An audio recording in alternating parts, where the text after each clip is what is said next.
Bonjour à tous et bienvenue dans ce nouvel épisode du podcast Un brin de légèreté. Je suis Laetitia, photographe spécialisée dans le portrait d'entrepreneur et le personal branding. Et dans ce podcast, j'avais envie de donner la parole à celles et ceux qui, par leur métier, apportent un peu de légèreté dans la vie de leurs clients. Aujourd'hui, j'ai le plaisir d'accueillir Valériane Gangloff. Elle est masseuse, bien-être et naturopathe. Et aujourd'hui, j'ai le plaisir de l'accueillir. Valériane, bonjour. Bonjour Laetitia. Alors Valériane, avant de commencer, est-ce que tu pourrais te présenter? Qui es-tu en dehors de ton métier? Qui je suis en dehors de mon métier? Je suis une personne qui est amoureuse de la vie, curieuse de la vie, qui se pose plein de questions et qui a, comment dire? Une envie d'apporter un peu plus de bien-être et de justice, chez les gens, qu'il y ait un équilibre, une équité chez les personnes et que chacun soit acteur de leur vie. Eh bien, c'est une très belle présentation. Les gens ont souvent du mal à répondre à cette question et tu m'as fait une très belle présentation. Ça donne envie d'en savoir plus.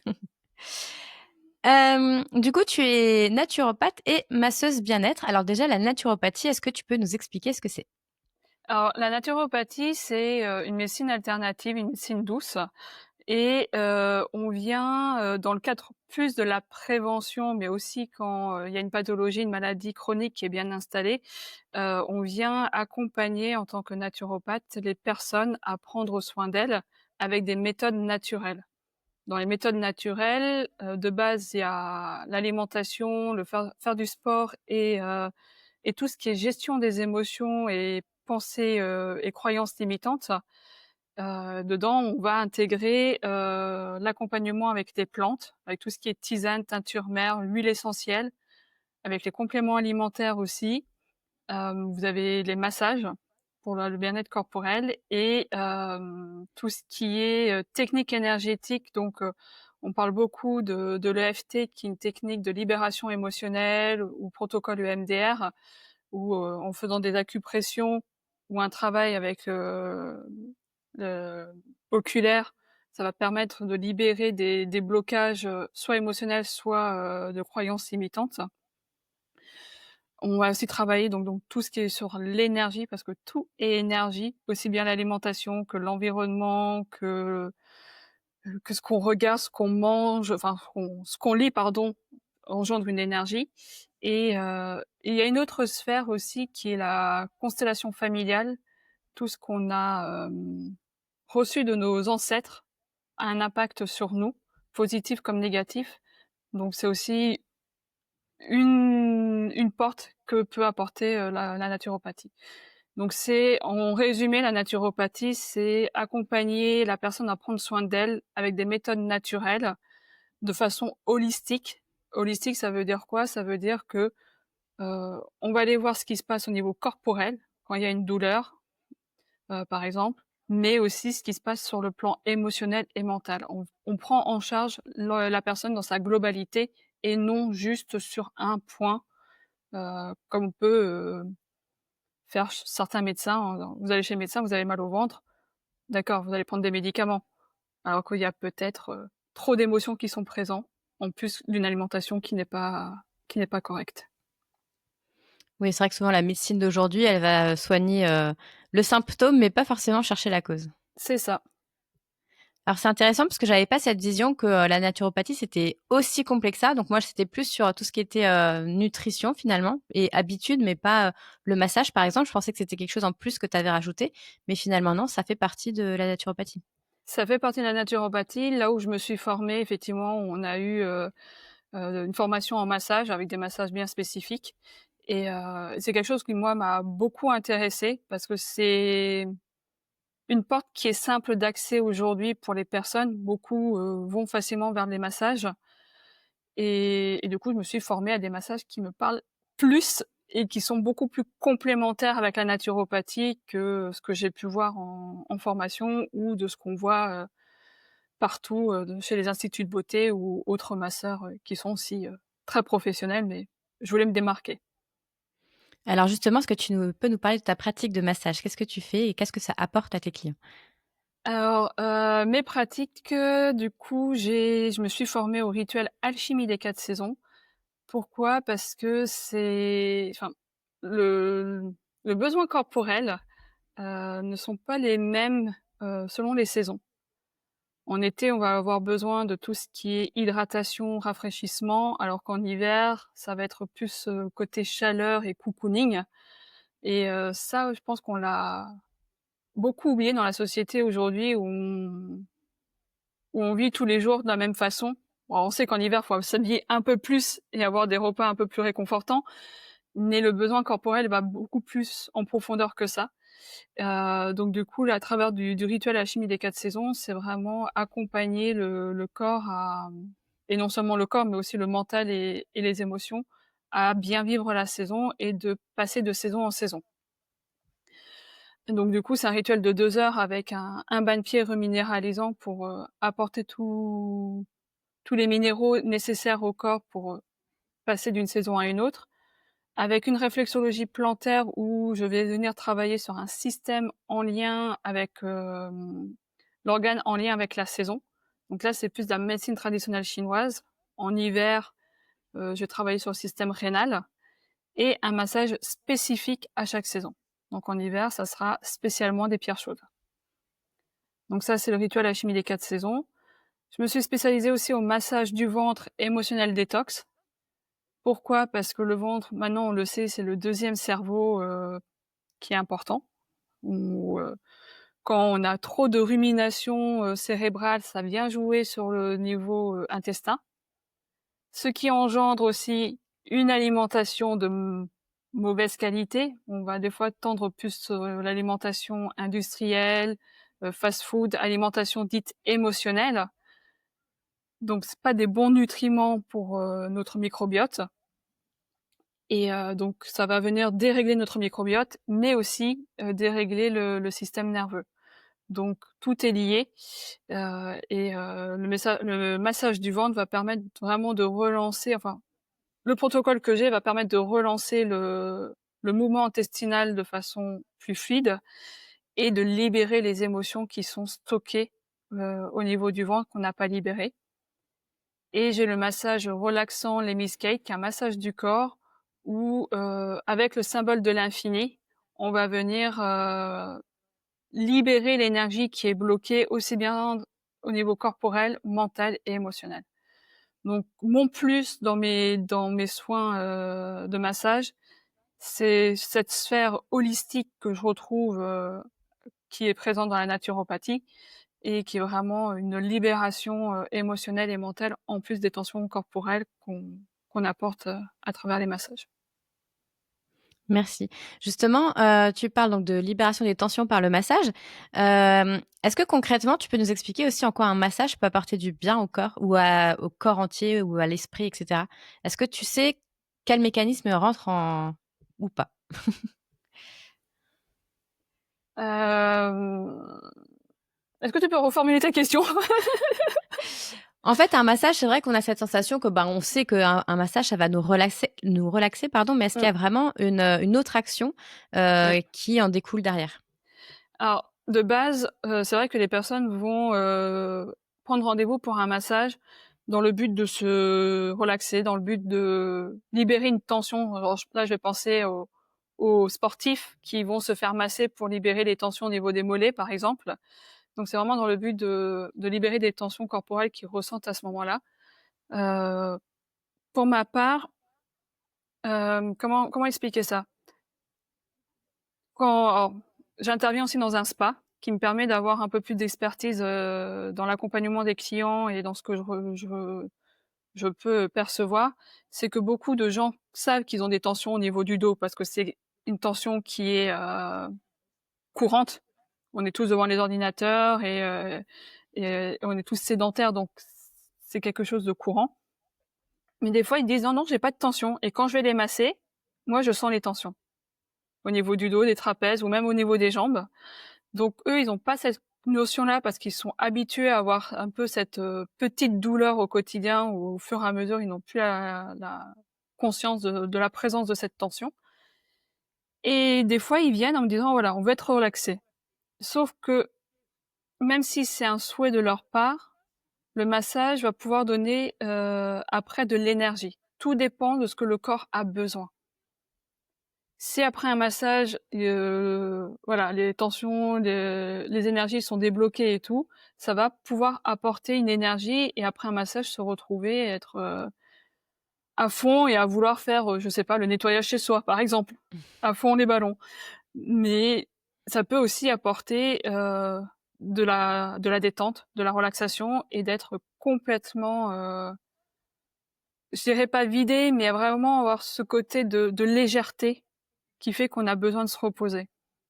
Pour une anecdote, quand j'étais formée au massage émotionnel détox, hem, c'était à Montpellier, je me suis formée auprès de l'école, massage holistique de Montpellier. Donc j'ai 6 heures de train entre Montpellier et Strasbourg.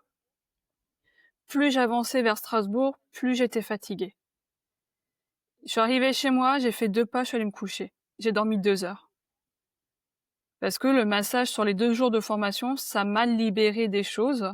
Alors ça J'étais pas fatiguée tout de suite après les 2 jours de formation, c'est venu après, mais ça m'a libéré des choses émotionnelles et mentales et corporelles qui font que, ben, j'avais une bonne fatigue et j'avais besoin de me reposer.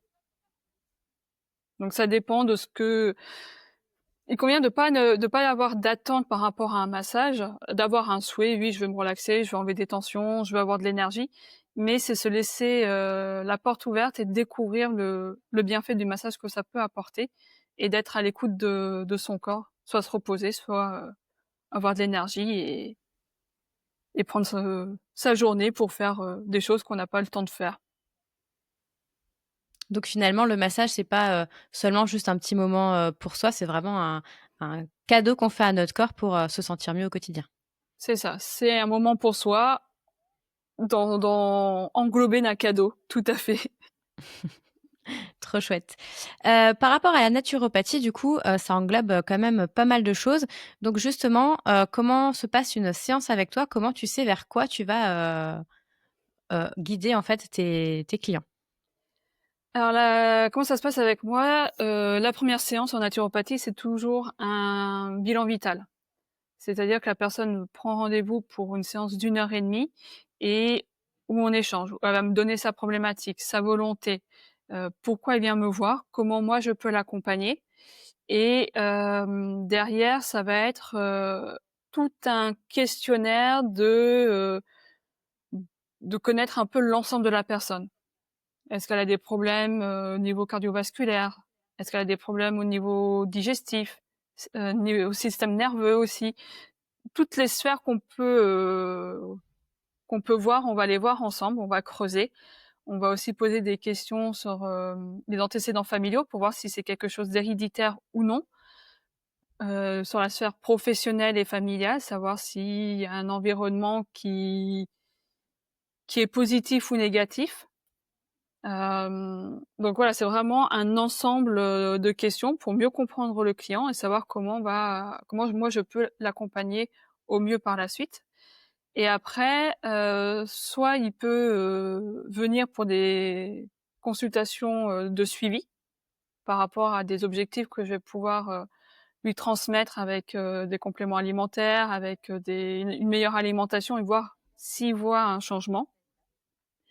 Soit, là, j'ai lancé des accompagnements sur 3 mois où il y a vraiment, une mise en place d'un changement sur le plan alimentaire, sur le plan sportif aussi, où les personnes sont accompagnées par, moi du coup, pour, heu, pour se mettre cette discipline de changement de vie. Parce que moi j'ai remarqué avec moi dans le sens où, il y a besoin quand on veut changer de vie, quand on veut, changer d'alimentation, qu'on veut prendre soin de soi, ça va durer quoi? 2 semaines, 3 semaines et puis après, pouf, la motivation elle est plus là et en même temps, on a accès à plein de choses, on ne sait plus vers où aller, qui croire, quoi faire et quand on a un accompagnement derrière, déjà ça nous met de la motivation. En plus de la discipline, ça nous met de la motivation et de le faire et puis ça permet aussi d'avoir un point de vue différent. J'ai, une cliente qui m'a contactée pour un accompagnement de 3 mois, qui m'a dit: «Écoute, voilà, moi je suis fatiguée, dans ma phase, lutéale. donc juste avant, la phase, menstruelle. Je suis fatiguée et j'aimerais comprendre pourquoi. Et en creusant avec elle, en écoutant, tout ce qu'elle m'a communiqué, ce qu'elle a bien voulu me communiquer sur l'affaire, familiale et la sphère professionnelle, pardon, bah, je comprends qu'il y a peut-être que cette fatigue-là, certes, arrive au moment, de la phase lutéale parce que c'est la phase où le corps, et le mental acceptent qu'il ne va pas pouvoir procréer quelque chose de nouveau, de donner vie à un enfant. Et avec toutes les réponses que j'ai eues, bah, j'ai compris qu'en fait, elle était dans une phase où elle se posait beaucoup de questions sur sa vie professionnelle. Qu'est-ce qu'elle faisait là? Et en fait, elle avait besoin de trouver un sens de la vie. Donc moi, ça m'a permis de dire: «OK, c'est peut-être ce point-là, est-ce que ça te parle?» Elle m'a dit: «Oui, ça me parle, donc on va travailler là-dessus». Comment retrouver, goût de la vie, comment retrouver un sens dans sa vie, heu, avec une alimentation, qui nous permet de nous donner de l'énergie pour, justement avoir, ce goût de la vie, avec des huiles essentielles qui nous permettent de retrouver notre paix intérieure, par exemple, avec, l'envie d'aller faire du sport. J'ai envoyé un message en disant: «OK, là aujourd'hui, l'objectif c'est d'aller marcher 10 minutes dehors» et elle l'a fait. Là, l'objectif c'est de ranger ton atelier. Même si c'est que 5 minutes, au moins se mettre des petites actions et des fois, bah, c'est ça le naturopathe, c'est vraiment le côté, hem, coach d'hygiène de vie, aussi bien sur le plan alimentaire que sur le plan, faire du sport et le plan, émotionnel. Mais ça va beaucoup plus loin, c'est aussi de l'accompagner pour passer dans une étape de vie et de prendre soin de soi. Il y a beaucoup, beaucoup de choses dans tout ce que tu viens de dire. Par exemple, tu disais qu'aujourd'hui, on peut trouver plein d'informations, partout.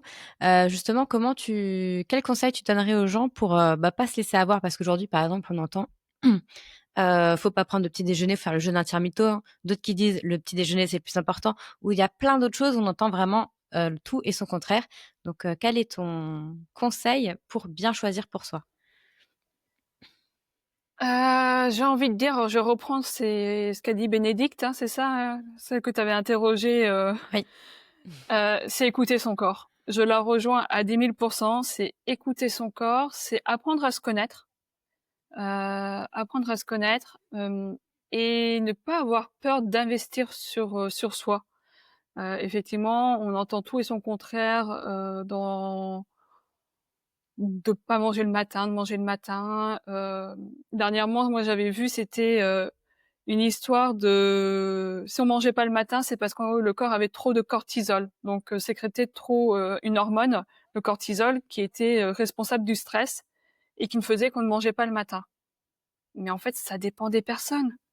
Moi, il y a des matins, je me lève le matin, j'ai pas faim, mais je suis déjà dans l'action.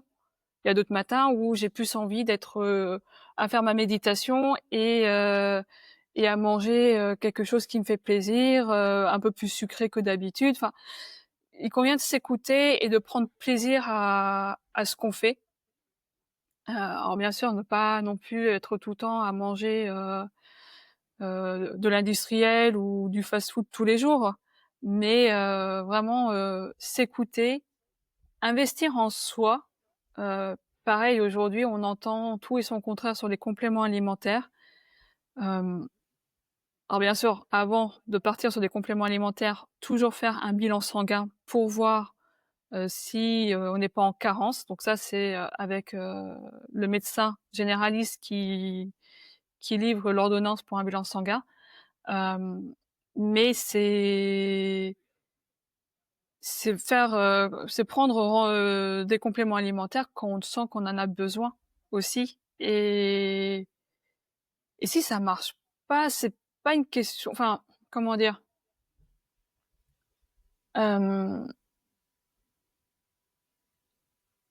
comment je peux expliquer ça? C'est faire attention parce que, par exemple, dans les compléments alimentaires, je sais que le fer, on va pas pouvoir le prendre en même temps que le magnésium parce ils s'annulent.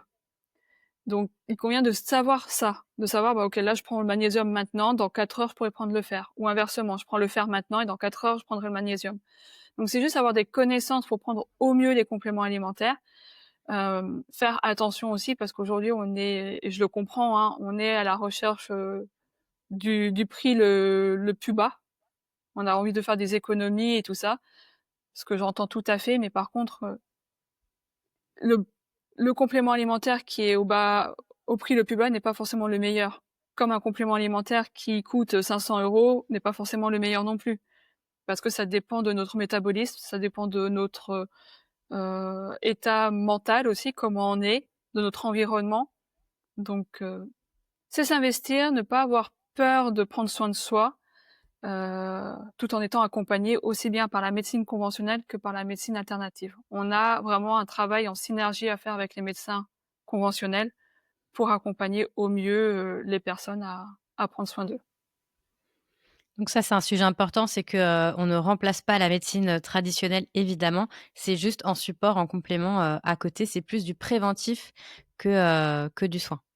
Du préventif, alors effectivement, l'idée c'est d'accompagner les personnes en bonne santé pour, pour éviter ou tendre le plus tardivement possible à une maladie chronique, qui est malheureusement aujourd'hui beaucoup de jeunes personnes, sont beaucoup plus sujettes aux maladies chroniques que ceux de notre époque ou l'époque de nos parents. Et c'est aussi l'accompagnement en maladies chroniques, heu, parce que, bah, les personnes aujourd'hui, alors je pense que c'est l'effet Covid, je ne sais pas, mais les personnes aujourd'hui,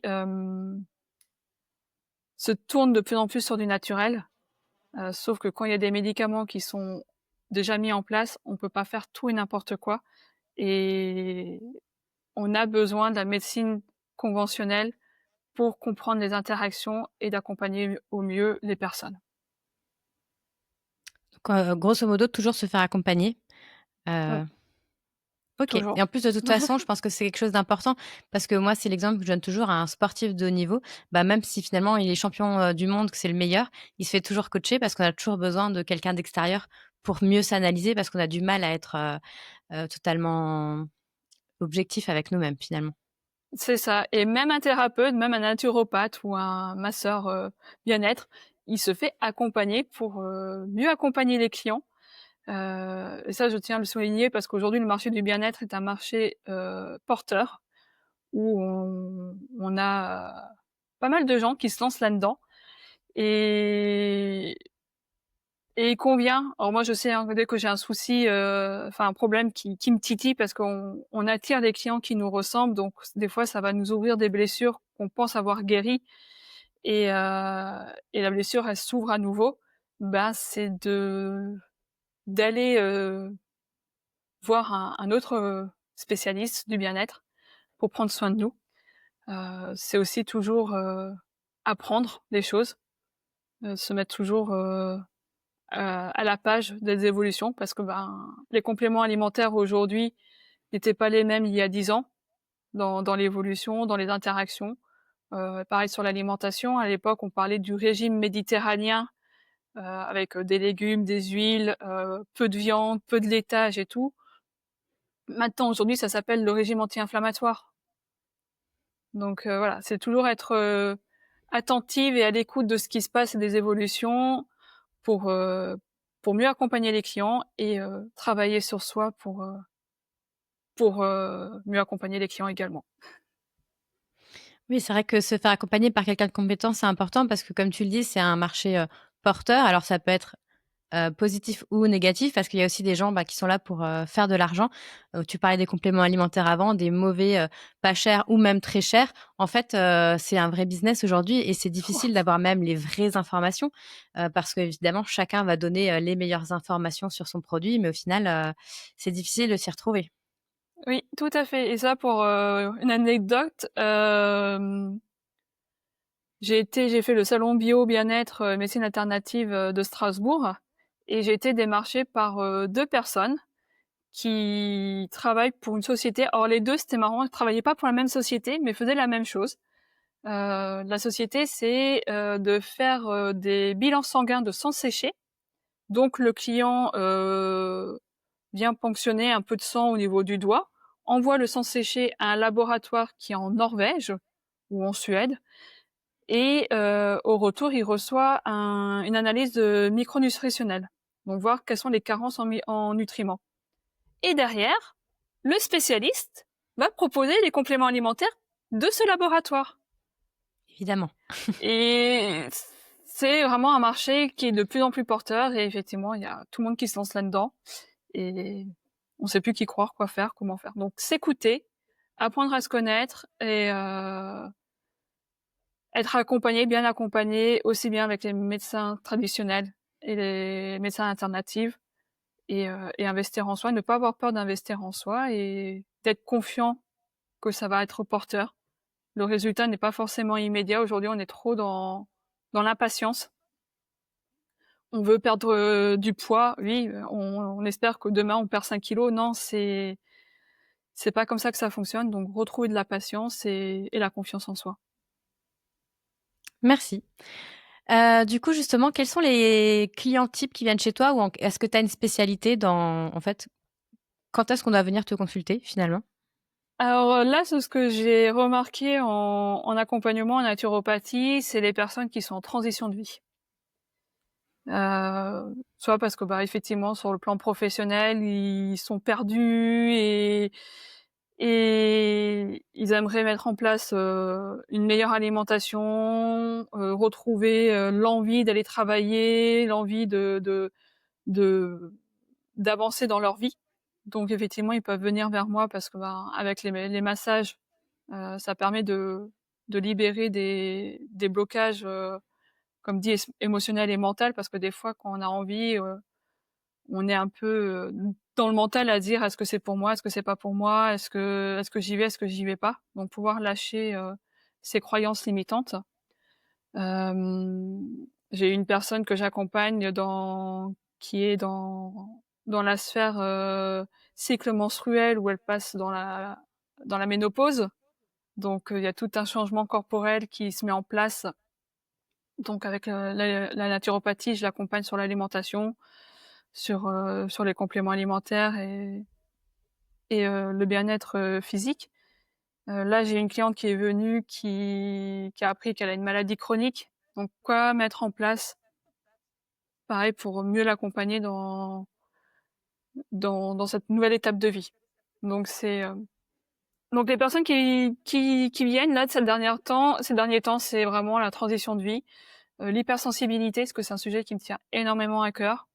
Je suis une personne hypersensible, hyper empathique, où je me suis laissée pendant des années envahir par mes émotions. Donc j'apprends aussi à en faire une force et ne plus à me laisser submerger par mes émotions. Donc les clients qui viennent, c'est des personnes qui se laissent envahir par les émotions et qui ont aussi besoin de lâcher prise là-dessus.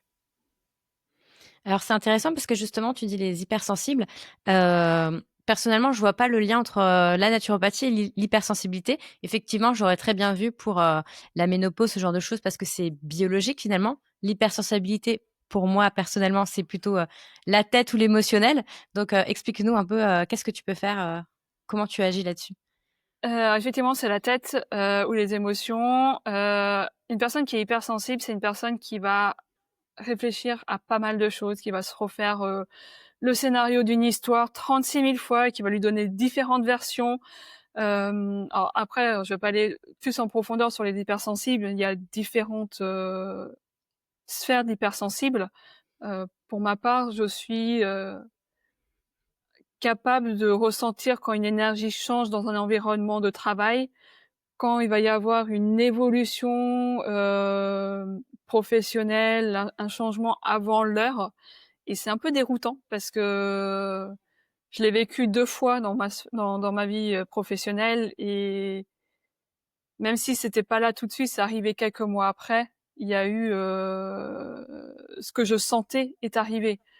Donc c'est dérangeant parce que on n'arrive pas trop à le comprendre et à le gérer. Donc les émotions sont beaucoup plus présents, le mental aussi parce qu'on n'arrête pas de penser. Et en quoi c'est en lien avec la naturopathie? Ben en fait, on part sur une alimentation dite émotionnelle. on va se nourrir de sucre. Il y a des personnes qui vont aller peut-être plus sur l'alcool, ou on peut aussi avoir, envie d'aller faire du sport tout le temps. Moi, j'ai eu une période où, je faisais 10 heures de sport par semaine parce que mes émotions étaient trop fortes, mon mental était trop fort et j'avais besoin de m'en libérer d'une certaine manière et c'était le sport. Donc c'est de retrouver un équilibre dans sa vie et de d'apprivoiser ces moments de trop penser, d'être trop dans les émotions, de donner trop d'importance à nos émotions pour retrouver un équilibre et d'avancer sereinement, au jour le jour. OK, merci pour ces explications. Du coup, pour, le commun des mortels, pour tout le monde, quels conseils tu donnerais? Juste un ou 2 conseils simples à mettre, en pratique au quotidien pour, être plus léger dans sa vie et être, mieux dans sa vie? Hem, c'est 2 conseils, waouh, hem, je dirais de lâcher prise sur tout ce qui était sur tout ce qui est contrôle. Aujourd'hui, on parle de morning routine, de manger matin, midi et soir. Non, c'est vraiment,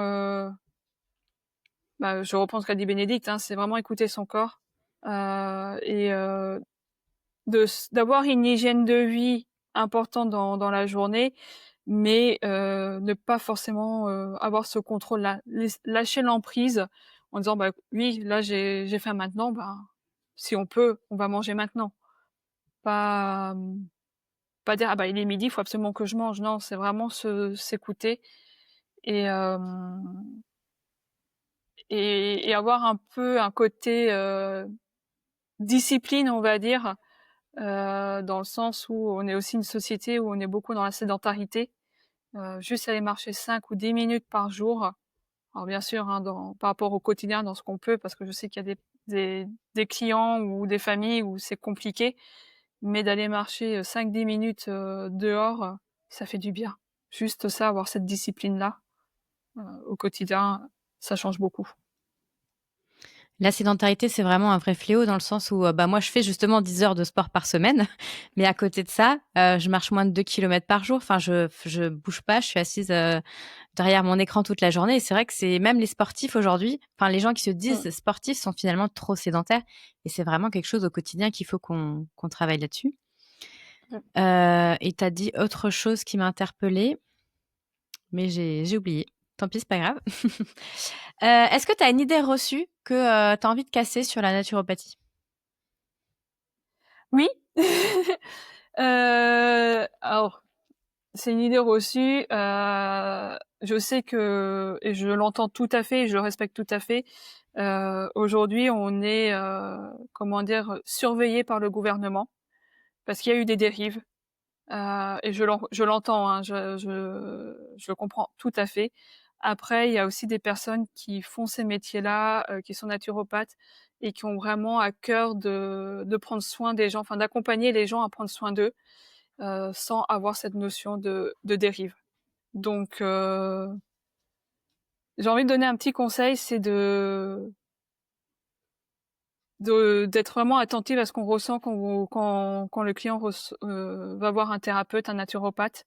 S'il le sent pas, qu'il ne continue pas avec lui. Si le naturopathe ne mmh, l'encourage dans le sens d'arrêter ses médicaments, de pas aller voir une médecine conventionnelle, arrêtez, tout de suite. Moi, je sais, j'ai une attestation où, le client me certifie qu'il a été honnête avec moi.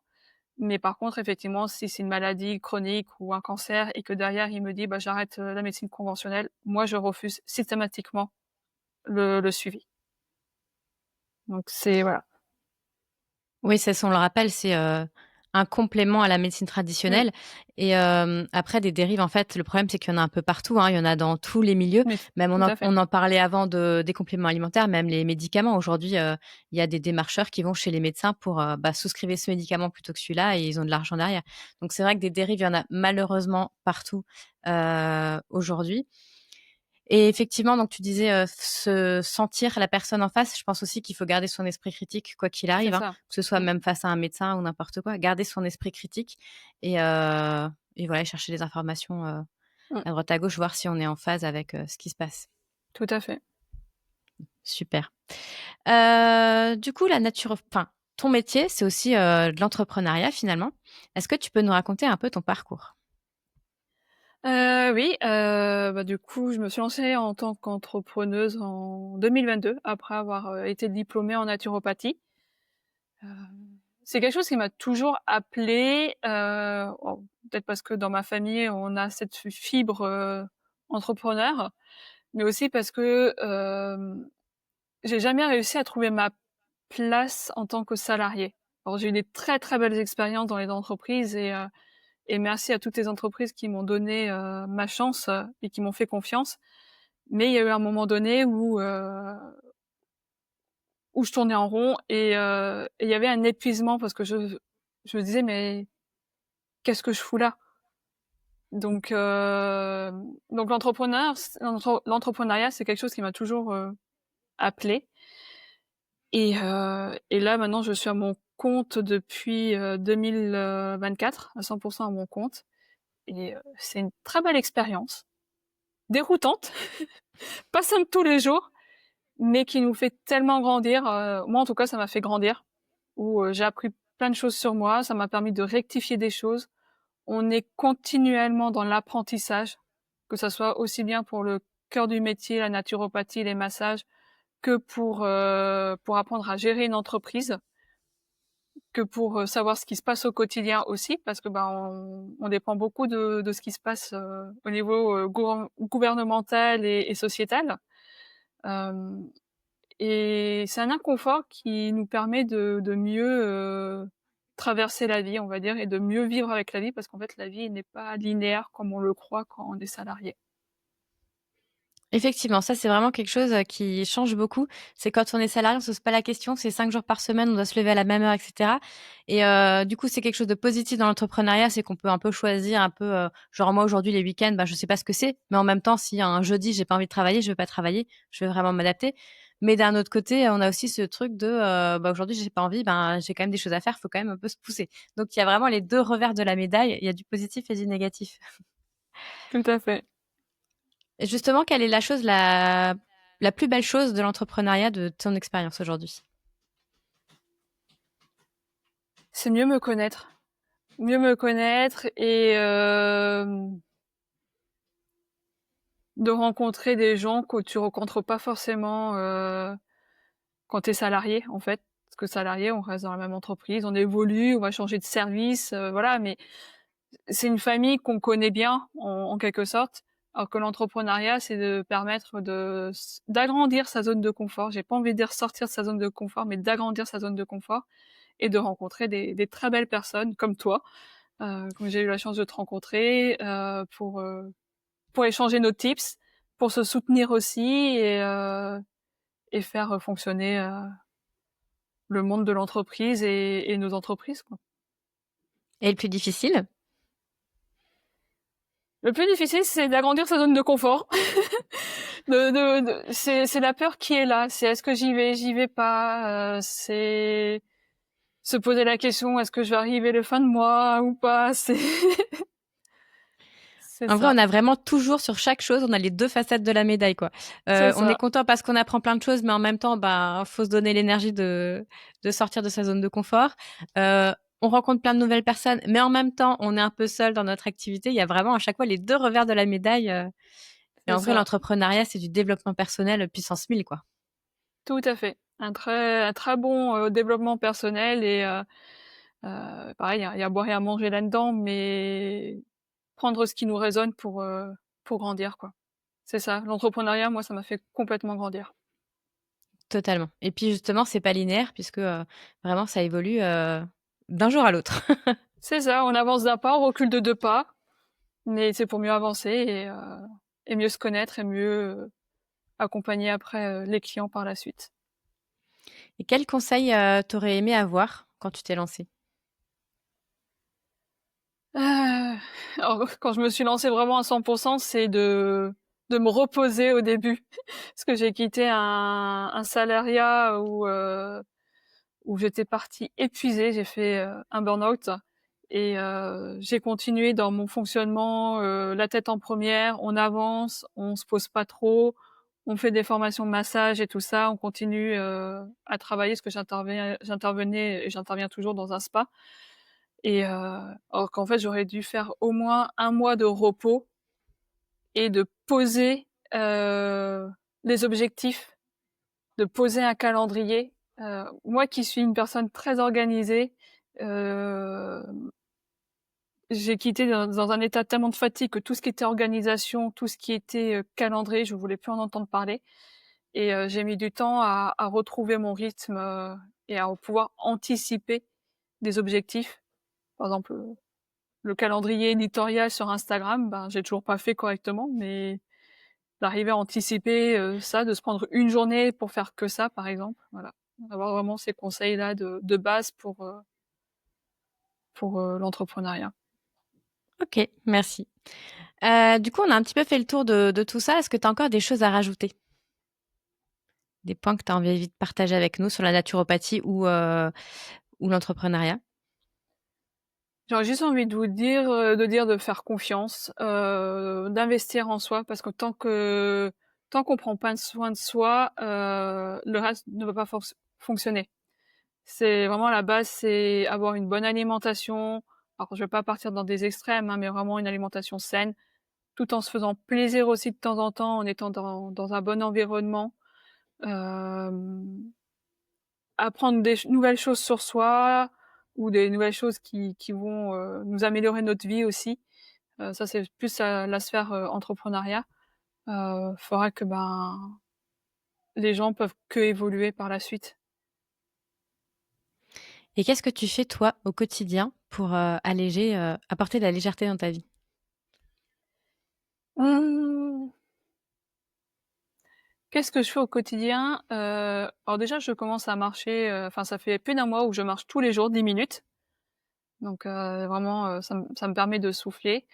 Et alors au quotidien, c'est pas tous les jours, c'est quand je ressens le besoin, je je me pose un instant avec, une boisson chaude. Alors en ce moment, c'est tout ce qui est lait d'or, donc c'est un lait avec des épices, gingembre, cannelle et curcuma.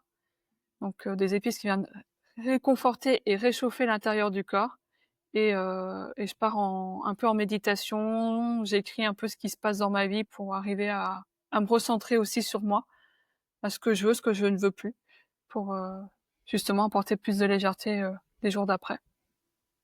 Merci. Si tu avais un livre à conseiller à un ami, ce serait lequel? Les 4 accords Toltec. Il est là, quelque part. Pourquoi? Parce que, qu'on soit entrepreneur ou non, ces 4 accords sont quelque chose qui sont importants au quotidien, dans le sens où, on a du mal, même si on a cette volonté, c'est d'avoir une parole impeccable. On est tout le temps dans la critique, dans le jugement, l'autocritique, l'auto-jugement et ça nous tire vers le bas. Donc vraiment, de dire les choses justes, mais avec, des mots, positifs. Ne rien prendre personnellement. Alors ça, c'est plus ce côté hypersensible qui parle, parce que, je prenais tout personnellement, alors qu'en fin de compte, bah, il y a des fois où ça me concernait pas. Ça concerne plus, l'autre avec sa vérité, sa vision et ses blessures à elle. Ne pas faire de suppositions. Des fois, quand on échange avec les gens, on apprend des choses, on se fait tout un monde et au final, c'est que des suppositions et le monde qu'on a créé, est complètement faux, complètement, comment dire? Injuste, alors qu'en fin de compte, derrière, si on fait un pas de côté et qu'on ne fait pas de conclusion hâtive sur un fait, bah, il y a que des belles choses qui peuvent arriver par la suite et toujours faire de son mieux. On est une société qui est c'est mon point de vue bien sûr, mais qui est très dans la compétition, où on se compare les uns les autres. Rien qu'à voir sur les réseaux sociaux, on ça nous amène à nous comparer et heu et tous les jours, on doit mieux faire que, la veille. Alors ça, c'est quand j'étais dans le monde du salariat où, je devais réaliser des objectifs, encore mieux que la veille. En fait, il y a des jours où, l'énergie elle est pas forcément là. Alors surtout quand on est, dans notre phase, prémenstruelle, menstruelle où, le corps demande de l'énergie ailleurs. C'est OK. Et c'est pas parce qu'on n'a pas fait, 500 dossiers que qu'on est nul. Non, on a juste fait de notre mieux et notre corps avait besoin d'avoir de l'énergie ailleurs pour arriver à trouver son équilibre, entre ce qu'il doit faire, sur le plan, pour l'entreprise, tout ça et aussi bien, sur le plan corporel. Trouver l'équilibre, oui, parce qu'aujourd'hui, en fait, même les entreprises, c'est toujours plus, toujours plus, toujours plus. Même en sport, toujours plus, toujours plus, toujours plus. Mais en fait, non, il y a un moment, le monde est fini. Enfin, on peut pas avoir plus d'énergie tout le temps. On peut pas aller toujours, plus. C'est ça, Trouver son équilibre, que ce soit bien et puis on s'arrête là et c'est bien aussi, quoi. Et de toute c'est façon, ça. justement, il faut toujours rééquilibrer parce qu'il y aura des moments de moins bien, donc il faut rééquilibrer et trouver son équilibre, quoi. Tout à fait et puis, d'être en écoute avec les saisons parce qu'effectivement, quand il fait des fortes chaleurs en été, l'énergie elle est pas forcément là non plus. Donc, accepter qu'on n'a pas une énergie au top quand il fait 40 degrés et de faire ce qu'on peut de notre mieux pour travailler ou faire ce qu'on a à faire dans la journée. Et en hiver, ou en automne-hiver, on a envie de plus de réconfort, de chaleur, pareil, le corps est un peu plus en ralenti. Donc, accepter ça, quoi. OK, merci pour ces belles paroles. Donc, je retiens lâcher prise, bien manger au quotidien, essayer de faire de son mieux, s'écouter, Ouais. garder son esprit critique et ses ressentis. Voilà ce que je retiens un petit peu de ce podcast. Est-ce que tu as autre chose à rajouter encore? Une dernière chose? Tu l'as dit à la fin, hein, trouver son équilibre. Parfait. Eh bien, écoute Valériane, c'était un chouette moment. Merci beaucoup, d'avoir participé à ce podcast. Merci Du à coup, toi de m'avoir reçue. avec grand plaisir. Où est-ce qu'on te retrouve? On me retrouve à Schiltigheim. J'ai mon cabinet à 23 avenue de l'Europe à Schiltigheim. Heu, Après, je suis présente sur les réseaux sociaux, Instagram, TikTok, LinkedIn et j'ai aussi un site internet, vous tapez Valériane naturopathe et vous me trouvez. OK, super. Et bien, je mettrai tout ça aussi en description. Alors merci beaucoup à vous de nous avoir écoutés. Si jamais vous voulez suivre nos aventures, n'hésitez pas, à nous suivre sur les réseaux sociaux, à vous abonner et mettre, des petits likes, tout ça pour, soutenir la chaîne, c'est toujours sympa et n'hésitez pas, on se retrouve la semaine prochaine pour un nouvel épisode. Bonne journée.